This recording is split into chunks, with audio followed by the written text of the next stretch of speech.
Hello बच्चों, आप प्रश्न निम्नलिखित सारणी का लघु विधि से समानांतर माध्य ज्ञात कीजिए। तो चलिए इस प्रश्न को हल करते हैं। तो मुख्य अवधारणा अगर मैं लिखूं, मुख्य अवधारणा, तो लघु विधि से समानांतर माध्य ज्ञात करना हो, समानांतर माध्य ज्ञात करना हो तो इसका सूत्र लिखेंगे।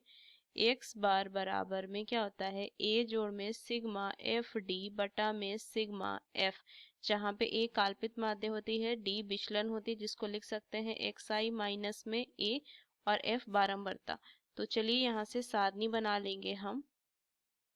बना लिए। अब यहाँ से वर्ग अंतराल 0 से 10, 10 से 20, 20 से 30, 30 से 40, 40 से 50, और ये 50 से 60। इसकी बारंबारता है जो लिख लेंगे 10, 13, 17, 15, 11 और 9।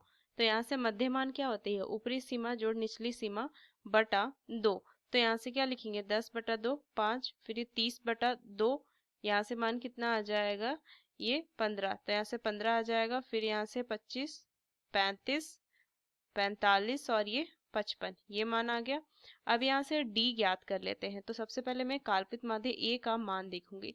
तो इसमें ना मैं यहाँ से मान लेते हैं कि 25 मेरा a काल्पित माध्य है, मतलब कि a बराबर हमने 25 ले लिया। जैसे कोई भी मान हम ले सकते हैं, तो बीच का मान हम ये ले लेते हैं। ये 25 और 35 में से कोई भी मान ले सकते थे, जिससे आसानी होती है इसको हल करने में। तो देखिए यहाँ से क्या हो जाएगा, एक्स आई 5 माइनस में 25 माइनस में 20।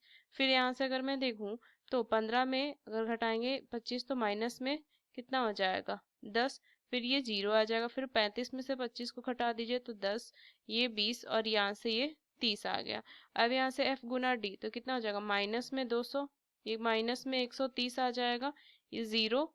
फिर देखिए यहाँ से तो ये 150, फिर यहाँ से अगर मैं देखूँ तो ये आ जाएगा 220, माइन कितना हो जाएगा 270। बस, तो यहाँ से मान आ जाएगा 310। अब यहाँ से मैं सिग्मा एफ, तो यहाँ से मान आ जाएगा ये 75। बस यहाँ से अगर मैं माध्य ज्ञात करूँ तो कितना हो जाएगा, 25 जोड़ में 310 बटा में 75, ये लिखेंगे। अब यहाँ से अगर मैं काटूँ इसको 5 से तो कितना हो जाएगा 6, और ये 72 बार में, और ये कितना बार में कटेगा 1, और यहाँ से 2, ये 15 बार में ये कटेगा। अब यहाँ से अगर मैं देखूँ तो और ये मान मेरी कटेगी नहीं, तो यहाँ से मैं 25 जोड़ में क्या करेंगे 62 में 15 से भाग दे देंगे, दशमलव में मान आएगा 4.13, ये आएगा। तो यहाँ से माध्य का जो मान आ जाएगा कितना हो जाएगा 29.13। तो ये इसका सही उत्तर आ जाएगा माध्य। तो इस मुख्य अवधारणा का इस्तेमाल करके हमने इस प्रश्न को हल किया। आशा करते हैं प्रश्न आपको समझ में आया। धन्यवाद।